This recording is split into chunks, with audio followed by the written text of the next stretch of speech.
it's okay with you. Yeah, there's okay. so many questions here. Yes. And here's one that I really want to get to because this is a tale that we're hearing from a lot of people. Hello, everybody. Great show. I wrote you guys last Friday and just want to give you an update on what is going on before you answer me. I hope Dr. Doreen can help me. My son has autism. He's 6. We live in Los Angeles, and we have Kaiser. We were receiving ABA therapy in home and school. Kaiser just notified me that they're going to cancel therapy in the school because the school needs to be responsible for it. I talked to my case manager at Kaiser, and I have to go to grievance. She said that after going to grievance, they will review my son's case, and if they find a medical necessity, they might keep services in the school. Now, the big question is, what is a medical necessity for Kaiser? I know you guys feel my pain. I'm thinking, and for me, ABA therapy is a medical necessity for any child on the spectrum. My son has very little language, self-injurious behaviors. He's not aware of danger. He's eloped twice, but not from school. I need help, girls. Here is my info, and thank you for leaving that for us, which we won't share. Right. So yeah, this is becoming a very prevalent problem for a lot of parents now. And I don't know if you remember, but a couple of years ago when insurance came along, I predicted this would happen. Yes. When I say that you're a visionary, I mean that you see all things, not necessarily the good things. Unfortunately, it's such a cycle. We saw this cycle already with other sources of funding, and so I knew that this would happen sooner or later. Actually, it's about the time I thought it would happen, so it's not much sooner. I think insurance companies like the school districts and the regional centers and other forms of funding take about a year and a half, maybe 2 years to realize this is way beyond their imagination in terms of the cost. And so now they're struggling and becoming pretty tough in terms of cutting hours. The primary fallback is to say to parents, this is not medically necessary. And then they each define medical necessity somewhat differently and not necessarily correctly. And there is no universal accepted definition. So it's one of those gray areas that I think is to their benefit to remain gray.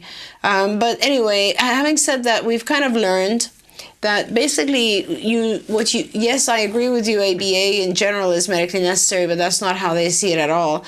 They see this, things that are medically necessary are, first of all, cannot be considered educational. So you need to make sure that when you do this meeting or the grievance or the appeal, whichever level you go to, your provider should also be prepped for this, whoever your provider is.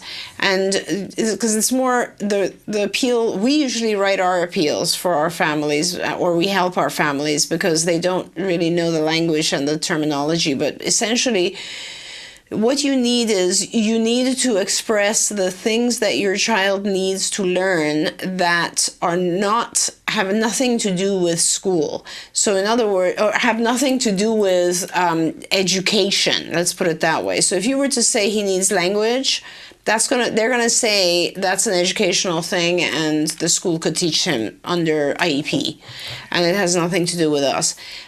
So what you have to say is things like you listed some things: safety, danger. Those are things that are important. Elopement from school. Make sure that the things that you list are things that can only be taught in the school setting, but they're not educational in nature. So for instance, he doesn't elope from home, he only elopes from school. So we need to teach him how to not elope from school. So how can we do that? That has to happen in school. Right. Or he only has issues with safety and danger mainly focused in school. Or everything that he has already learned, language and so on, at home, we need to generalize to the school setting. He doesn't use his language in school. He uses it at home, but he doesn't use it in school. So make sure you stay away from education and you focus on things that require a school setting, but are not educational in nature. I mean, there's a million things like that if you think about it. Yeah. So like, he doesn't know how, he's not good around other kids. Mm-hmm. We have to teach him how to be more social around other kids. You can only do that in school. Okay. So there's certain things like that you have to focus on. What about if the child is taking any medication? And he doesn't know how to do it himself? Can we say that he needs to have ABA in the school so that he can be taking his medication? Does that count? No? No, because generally speaking, the school will have someone who will administer the medication. Okay. Yeah. All right. It's got to be things that are more like, this parent had some good examples, like he elopes, he's not aware of danger, self-injurious behavior. But you have to make sure that those things are predominantly happening in school, because if they're happening at home, they'll tell you just to teach it at home. Okay. And so the issue is that you want to make sure that everything that is learned at home is generalized to school. Okay. So you cannot fund, let's say, a school shadow or an aide with this whose job is just to stand there and get your child to pay attention, because that is really the responsibility of the school district. Okay. And I mean that was inevitable. I knew this, and I knew that it would happen this way, and I was trying very hard to tell parents not to drop their educational funding, not because I knew that it would come around again, but here we are. And hopefully, I think the good news is we have to look at it as there are multiple sources of funding. Yes, it's hard to get back and start getting some educational funding, but the truth is the law is in place. Some of the stuff that your child needs in school is part of the Free and Appropriate Education Act, and you need to get that funded. And then you will have two sources of funding. Okay, so she should hedge her bets maybe and call for an IEP meeting to talk about that. I would absolutely. And I would, if you have prior legal counsel, I would start asking the school for funding. And the good news that I will share with you is that because if you've had an aide in the classroom at this point, then your teacher has gotten used to your aide, and the teacher is not going to make a recommendation that the aide go away in all likelihood, out of self-preservation, if nothing else. Right. So it's, try to see the good side of the fact that it's happening in the middle of the year. That will help you to get the school on your side if you've got an aide to continue that. And I think it would strengthen your argument. The tool that will give you the biggest strength right now is a strong IEP document, or a strong set of deficit goals, like goals to meet your child's deficits. And so you would probably benefit from going on Skills and putting in your child's information, answering all the questions, and printing out a profile so that you can establish what your child needs right now. A lot of parents they know their child has a lot of deficits, but they don't have an accurate list of everything that has to be taught. I highly recommend Skills for that, because we've already done the job. We've put out there 400 or so questions, 500 questions. You answer those questions, you will know very, very detailed what your child needs to learn. And you'll know if they're educational, if they're social, if they're language, what area they fall into. You can even print out a bar chart that shows in colors where your child is and where they should be. The level of deficit, it's something that can be very useful to you. So we wish you luck. Yes, best of luck with that. And you're what am I want to say? Trailblazing. That's the word that I want. Certainly More families are going to be going through this. So write back to us and let us know what you learned through this process and how it went, because we'll worry for you. Yes. I find myself awake at night sometimes thinking, I wonder what happened about that. I know. In any case, I'm going to move on to another question here. Hi, ladies. My son is 4 years, 4 months. He is a card client, 40 hours. He is doing well. I make it a point every week to take him and his siblings out. We get together with his cousins. You name it, we've done it. The social aspect doesn't seem to be of interest to him. Zero social. He is now attending a preschool. Still no social. My question is, for autistic children, can they still be good, still do good, and not have the social? Is it going to come later? Is he never going to make a friend? Are peers never going to interest him? And thanks. Air hug to her. Oh, yes. Yeah. So absolutely, yes, he will develop social skills. So don't worry about that. It's a lot of times, and this is actually a really good question. It makes me think of some other situations as well. A lot of times parents think that if we teach our kids some basic speech, they will just become more social. Yeah. And the truth is, that's not really the case. It would be the case with typically developing kids, but not with our kids, because they have other interests that are not social interests, and they are not able to also have perspective taking in a lot of cases, and that delays their social. So it shouldn't be expected of the child that they will develop social behavior the way that we think they would, just by being exposed to other children. That's not going to happen, which is why we have a whole curriculum for teaching social skills. And just like anything else, just like teaching a basic imitation, do this, we teach social skills one by one. So we'll teach you ABA through a good program. You should be teaching everything, such as how to look, how much eye contact is appropriate, how close you stand to someone, how do you join a conversation, how do you alternate topics so that you're talking about something the other person likes, as well as your own.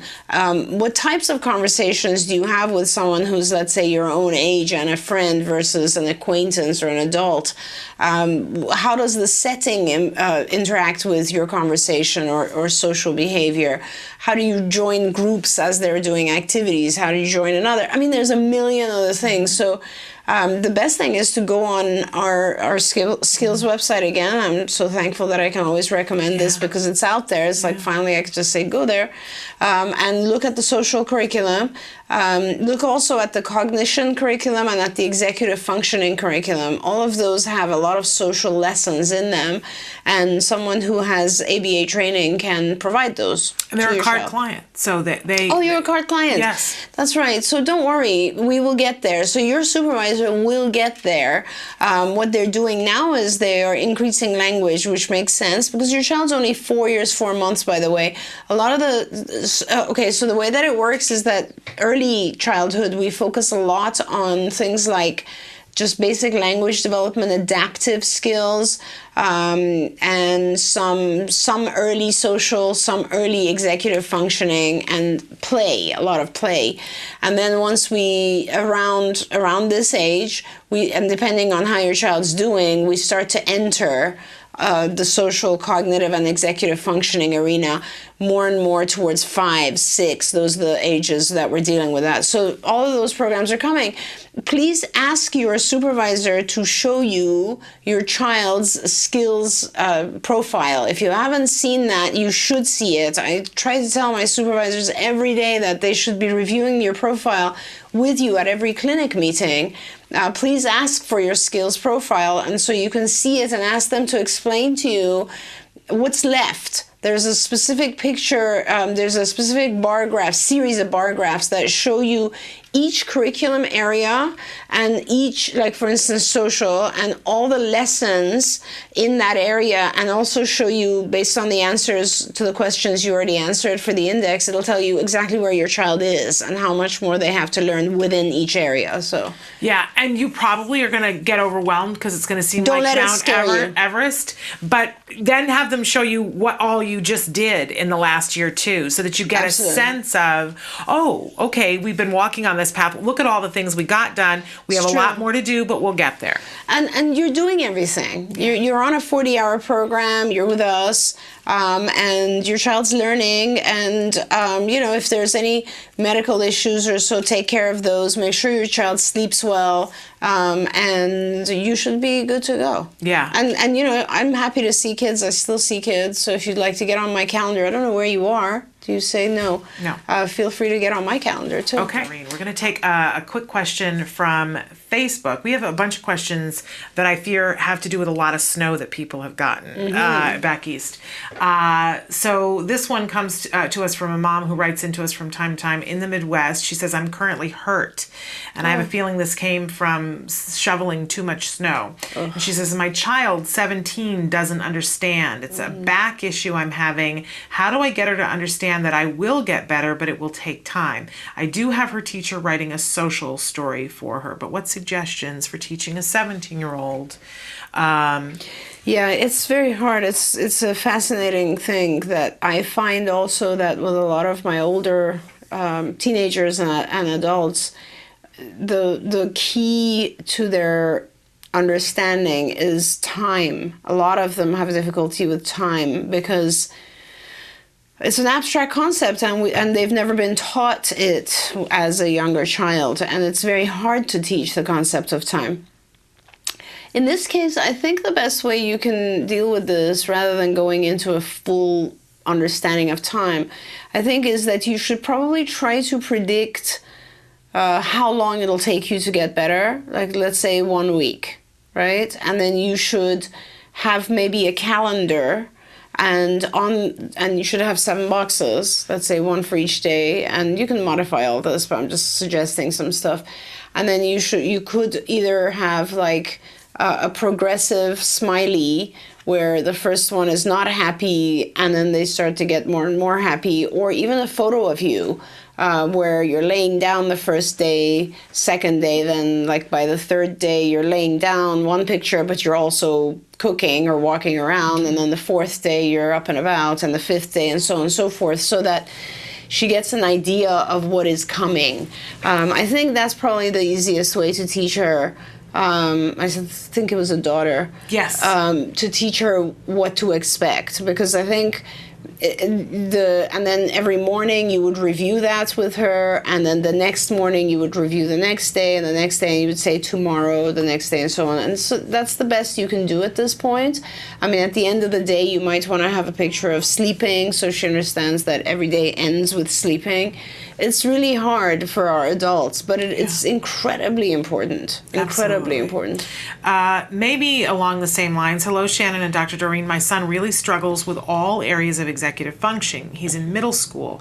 What should we focus on first? Memory, response inhibition, organization?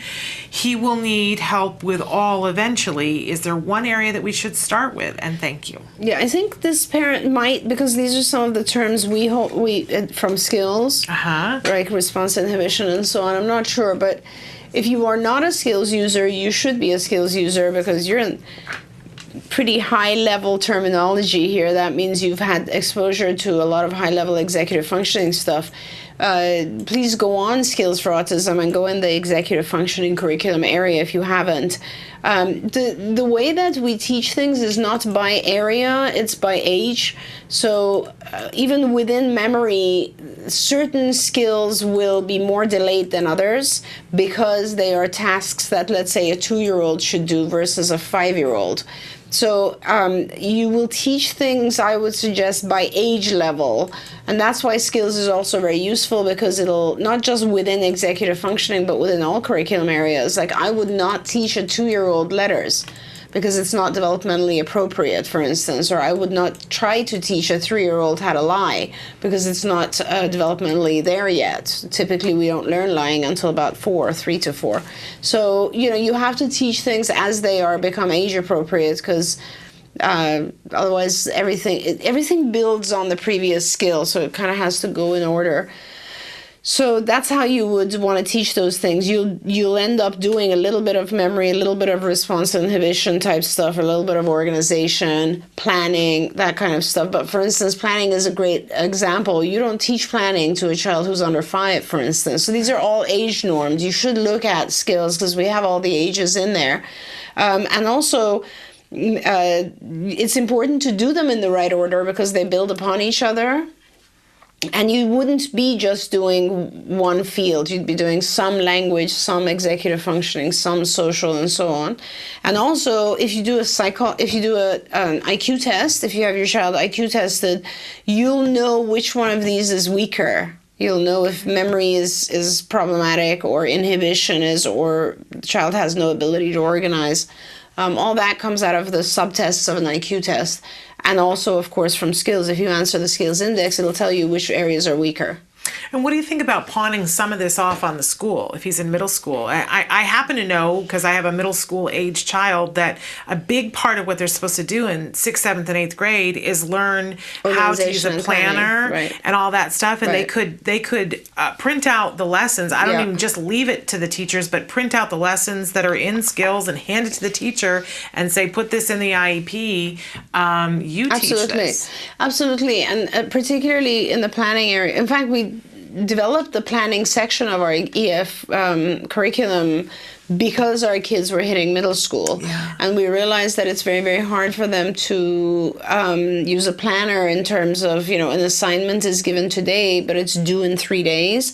Should I do it tonight? Should I do it tomorrow? That sort of thing. Yeah. So it was very important for us to put that program in. Yes, you can definitely print out sections. We have actually a lot of worksheets for planning as well, in which the child can do. That really helps.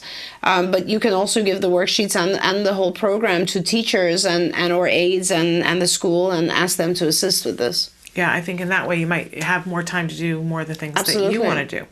Okay, moving on to another adult question. Dear Shannon and Dr. Doreen, I have a very unmotivated 24-year-old. There's a lot of that going around, not just kids on the spectrum. His ABA therapist has done preference assessments and identified reinforcers, but nothing seems to motivate him.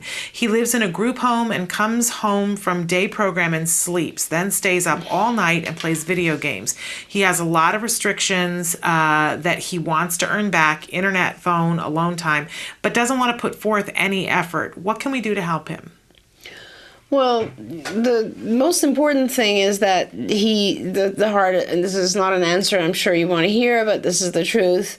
He cannot play video games at night. So what happens is we get satiated. So, if your therapist or supervisor or someone, his ABA therapist, has done a preference assessment, that means you actually have a series of things that he prefers, which are reinforcers, which by definition, a reinforcer is something that motivates. It's not, it is something that produces motivation because it is rewarding or reinforcing. So if he's not motivated to earn those reinforcers, they're not reinforcers. So it's really that simple. My feeling is, my gut tells me the internet, phone, and alone time are reinforcers, but they're just not as valuable to him as video games. And he's just getting his video games free. He wakes up in the middle of the night, plays video games. So he doesn't have motivation to earn those other things because he has his number one priority happening. So what you have to do is, in order for a reinforcer to be effective, you have to have full control over it. Let's say my reinforcer is food, and I have access to food all the time. Why would I care to wait for Shannon to give me food for having done something good? It's no longer a reinforcer in Shannon's control because I have access to it. So reinforcers have to be out of reach unless the therapist gives them as a reinforcer for something good. So if you have access to a reinforcer all the time, you satiate. That's called satiation. You don't care for it anymore because you're satisfied enough. And so what you have to do is you have to essentially put him on a diet of his reinforcers, restrict his reinforcers to only when he does the things you want him to do. And then his reinforcers will gain significant power. And believe me, everybody has reinforcers. For his could be alone time. And your deal would be, if you do this much work, you'll get this much alone time. If you do this much work, you'll get this much video games. So what's hard is that the first few nights when you take away his video games, he will freak out and he will not be happy at all.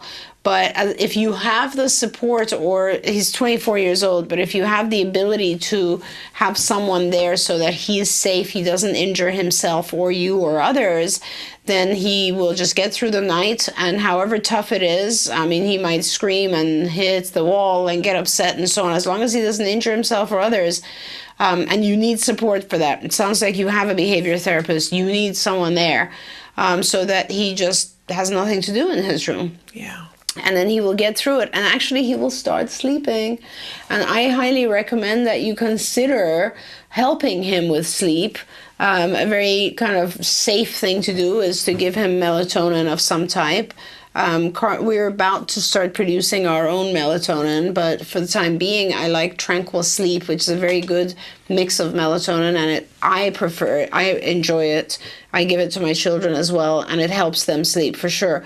Obviously, there are other things. I'm not recommending melatonin per se for you, but there are other things that you probably know by this age would make him drowsy or sleepy. Some people prefer Benadryl or something like that. Also very safe. So I would suggest that you assist him in learning to sleep, take away his video games, and I guarantee you everything will become much more motivating. And I know for me, I know how hard it is when they love video games and they want to Absolutely. play them and they bargain. And one of the things that we do, and I need to put it back on because I take it off from time to time, is that almost all computers and almost all video game systems have a way that you can put a parent control in with a code that only you know that it shuts off at a certain time. Right. It just makes it so much easier. So much easier. And you know, another thing you could do is don't allow him to sleep when he gets home from the day program. Keep him up. Oh, yes. Easiest thing, you know, close his door. Don't let him get to the bed. I don't know how you do it, but don't let him sleep. The later you keep him awake, the less likely it is that he will wake up in the middle of the night. Yeah, or take him to do something that he really likes to, like swimming or something like that. It'll wear him out so that he'll need That's to a sleep great at night. idea. Take him on a sports activity. Lock his door so he stays out during the afternoon. Maybe either take out the video game or put it on a timer so that it is not available except for, here's an idea, get him on his video game in the afternoon when he comes home, and then have it shut off automatically at night. So, it's like playing Survivor. You have to outwit, outsmart, and outlast. That's right. That's what it is. And make it very clear to him that he gets his video game at a certain time. So, and make sure it's the same time every day, and it's a time that works for everyone. Okay. Next question. I'm just going to jump on. I want to get as many questions as possible. We're still on page 1. I know. I'm trying. I get too involved. Okay, Dr. Doreen, thank you for your suggestion to get my 14-year-old son a headset for hairdryer sound because he was having difficulty with it. He looks relaxed. This is haircut mom, right? Yes, his haircut mom, exactly. Is there any way to help him cope in case he doesn't have his headset? Long shot, but hoping that he will go to college. I can see him being teased, etc. Even his neurotypical 8-year-old sister, he dubs her stepmom, asks him why the sound bothers him. It's only the hairdryer. What should his response be? And you are all amazing and haircut mom, as you predicted. Yes. No, I feel like, first of all, let's not worry about something that hasn't happened yet. So we kind of need to wait and see how he does. But I feel like this is, believe it or not, very appropriate. If you pay attention to kids nowadays, everyone has headphones.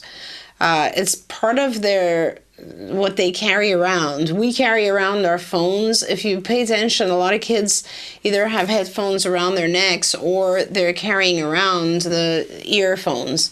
So I don't think this is going to stand out. I think, and in college it's even more. And I think it's going to be fine. And I think he should be honest and say, it hurts me. Yeah. You know, the sound bothers my ears. I have sensitive hearing, and there's nothing wrong with that. And I think when people are that forthcoming, everybody just sort of accepts it. Absolutely. I think that's all of us, not just people on the spectrum. Every single person I know has something that sensory is off limits to them. For sure. And I mean, you and I already see this, and I think it'll be more and more over the next 10 years. Yeah. The sensory sensitivities, many aspects, actually, not just the sensory sensitivities, but many aspects of normal are merging with ASD and many other issues. Like, you know, everything is a level. That's why I always tell people, don't get hung up on the label of autism or ASD. It's different levels and severities of things. You know, we all have certain little things that we do that are different. And I think over the next 10 years, it'll become so much more prevalent. There's so many individuals with autism and ASD in the world now, you know, and it's just becoming part of what everybody accepts. Absolutely. Yeah.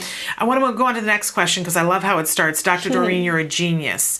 And they had written in right as we were finishing last week's segment where you were talking, Nancy was talking about the intervention that you had suggested for her son because he had a tantrum about the cheese and how much cheese, and you said separated into the little baggies. Right. And she was reporting on how that works. So this mom wants to know, my wonderful husband takes my 14-year-old son golfing. He tends to overprompt. My son does get spacey. How can I nicely ask my husband to teach my son to be independent? He's too busy with work to do IBT training, and she has a sad face there, and thank you. I want to take notes because my husband wants to do everything for Jem, and I'm always saying to him, don't do that. And that's not good for us So I love this. How do I very nicely ask my husband to teach my son? And I'm taking notes. Go ahead. Okay, great. No pressure here. No pressure. It's not an easy thing to teach. I would suggest that you, instead of generalizing it to just teach, like, okay, so we're focusing on what you want to teach your husband. Okay? Yes. And instead of just telling your husband, don't prompt him so much, or don't help him so much, or let him be more independent. Those are all very vague instructions. What you need to do is pick a very specific thing and identify a very specific step in that process that you would like your husband not to do. For instance, your husband is taking your son golfing, okay, and he tends to overprompt. Pick one statement or one action that your husband does that you consider to be the overprompting, and tell him to stop doing that. Just that.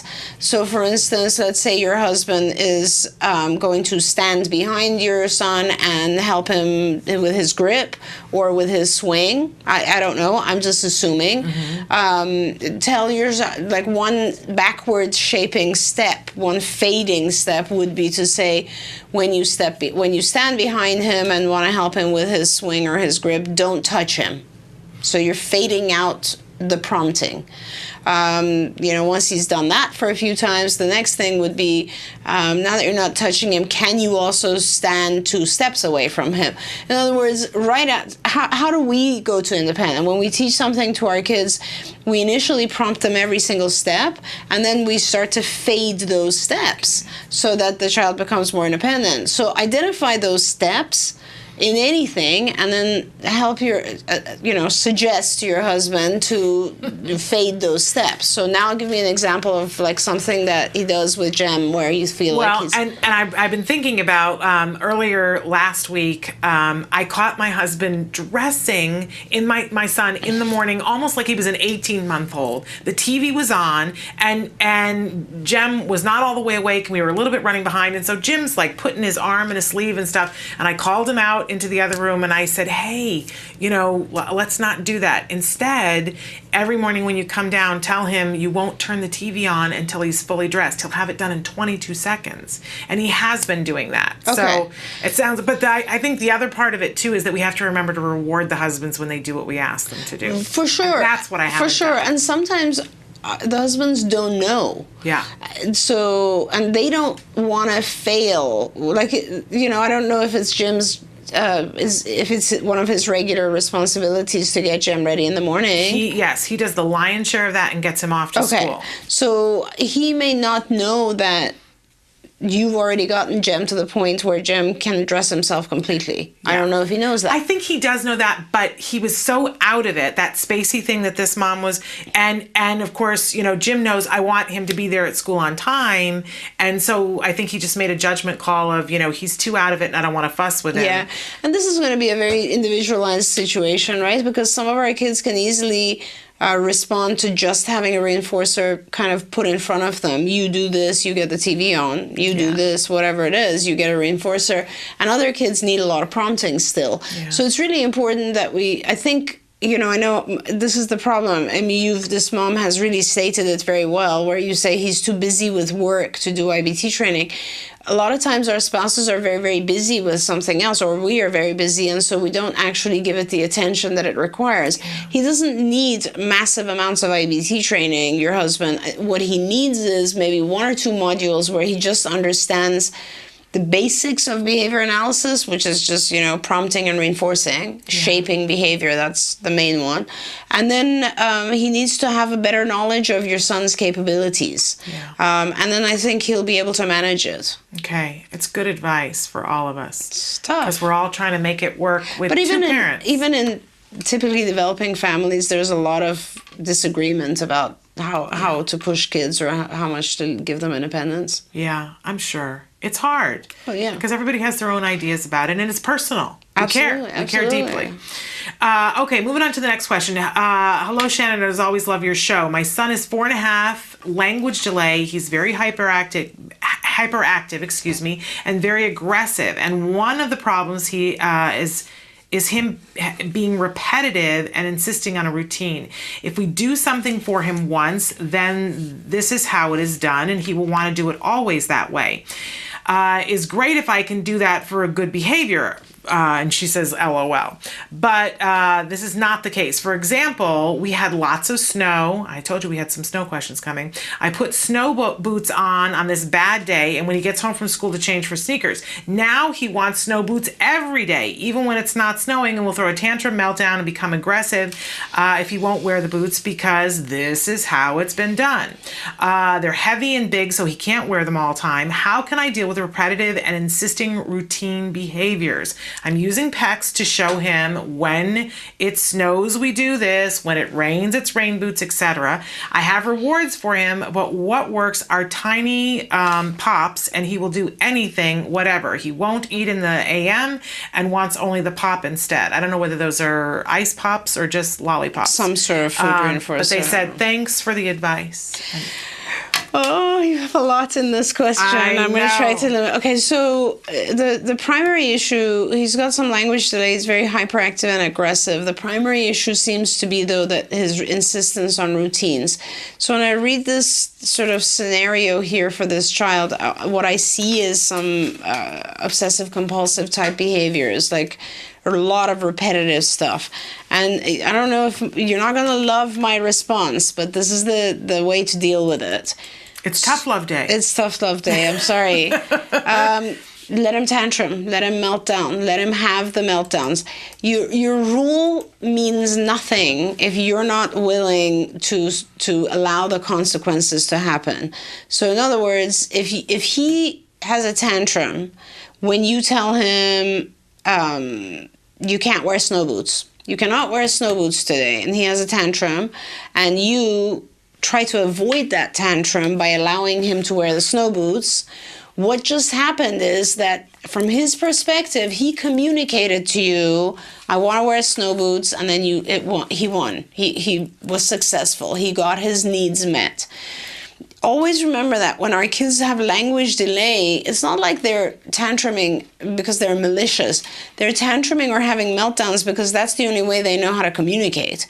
If it was a verbal child who had typical normal developing language, he would say, oh, Mom, come on, please, please, please, please, can I wear my snow boots? Can I wear my snow boots?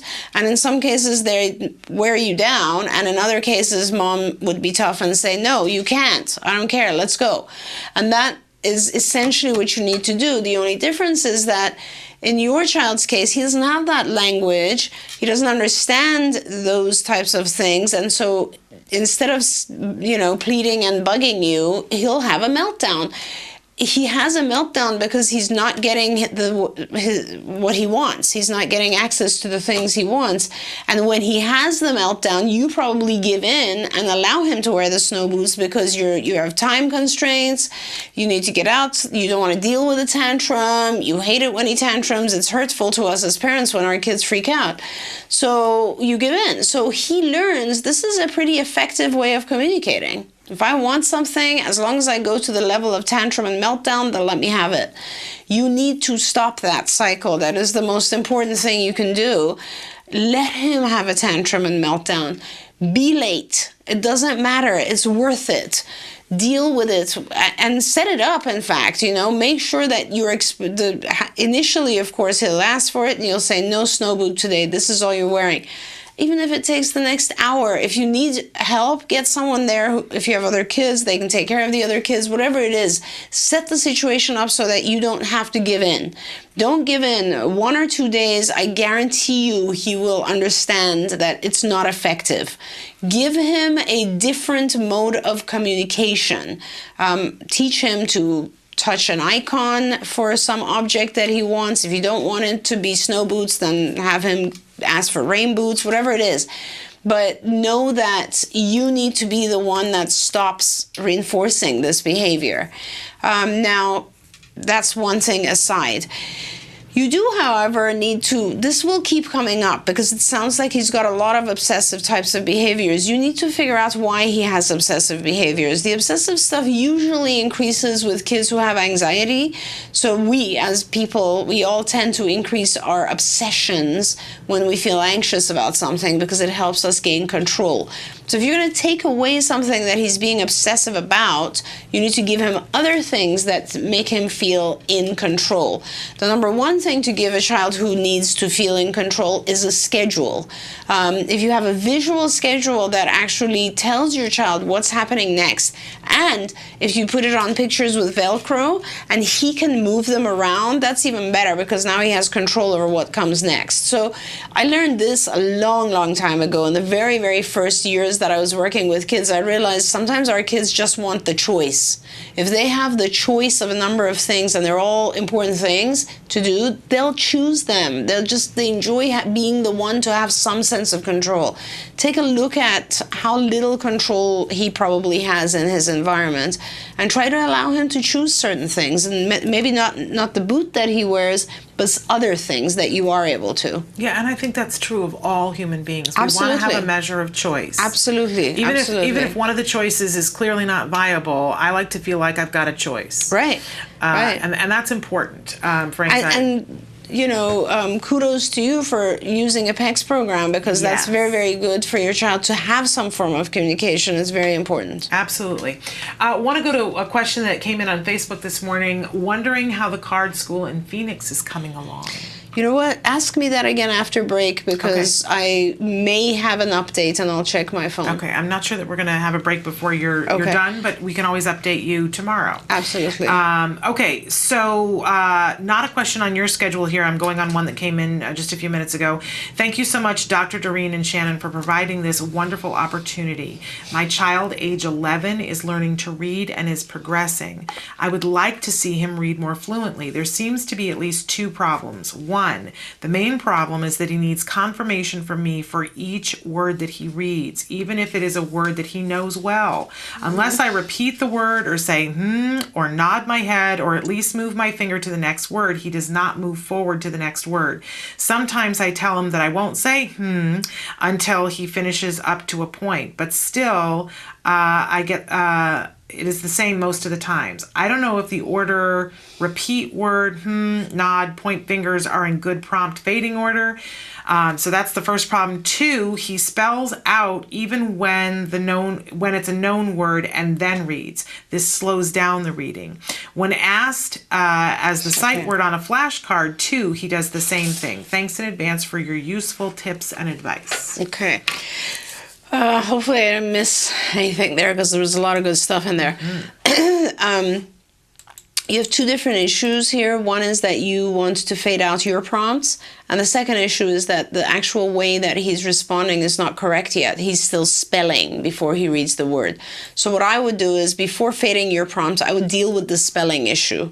So what you need to do is you need to teach him to spell in his head if he needs to, or just go forward. And so basically when he begins spelling, you will stop him and say, just read it. And if he doesn't understand what that means, model it for him. Just say the word so that he says the word. So work on the not spelling first, okay? Keep prompting him the way you are right now until he stops spelling, which really it'll have to be like you'll have to prompt him to stop, block his spelling behavior and then model for him to actually just say the word. Okay, so let's assume we master that.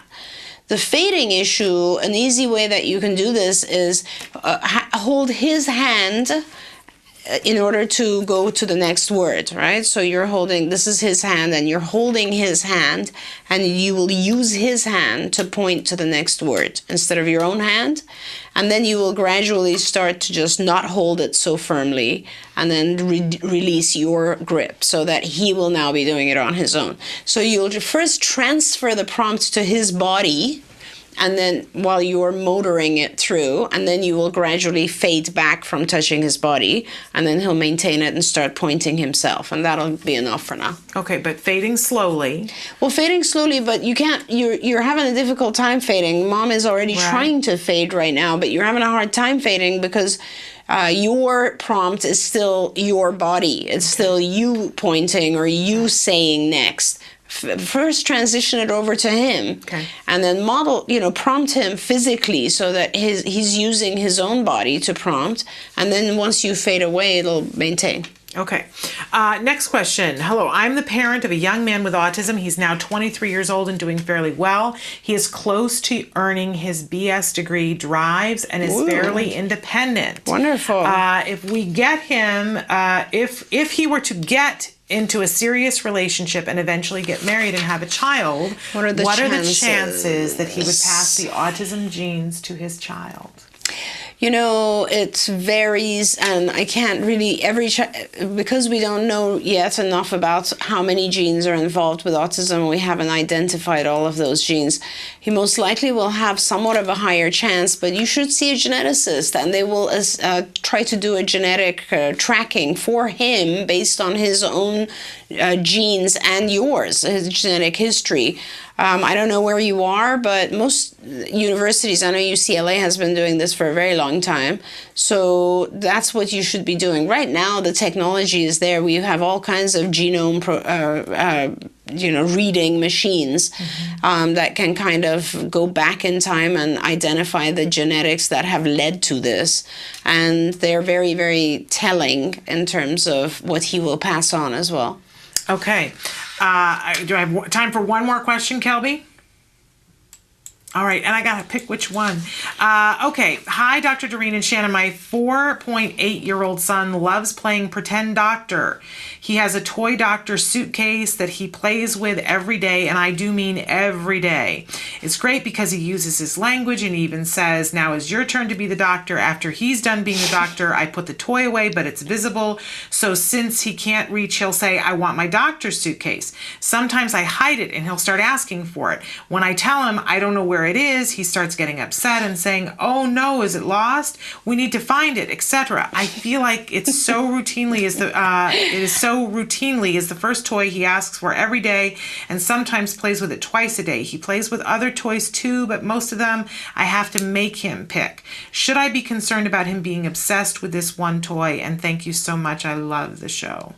We love you. Yeah, we do. That's such a cute question, too. I can just imagine this little guy insisting on his doctor's suitcase. That's adorable. Get it on video. Yeah, seriously.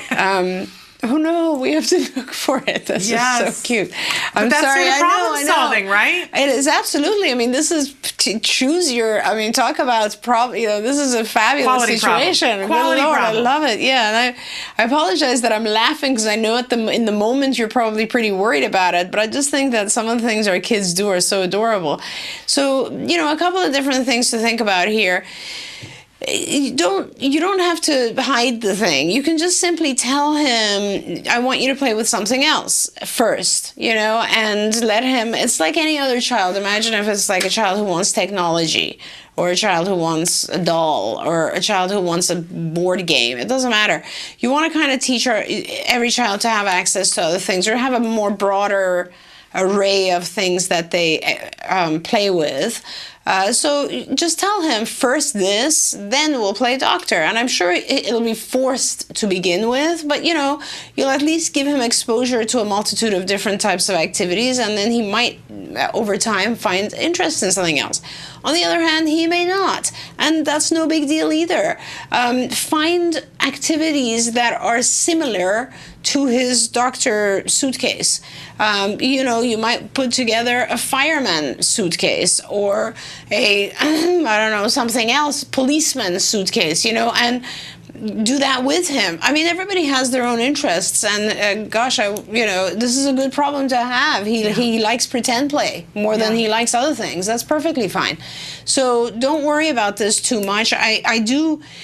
You know, the importance of teaching our kids other games is because sometimes they won't have kids around them who want to play what they want to play. And sharing and turn taking and paying attention to other people's cues and interests are extremely important at social activities.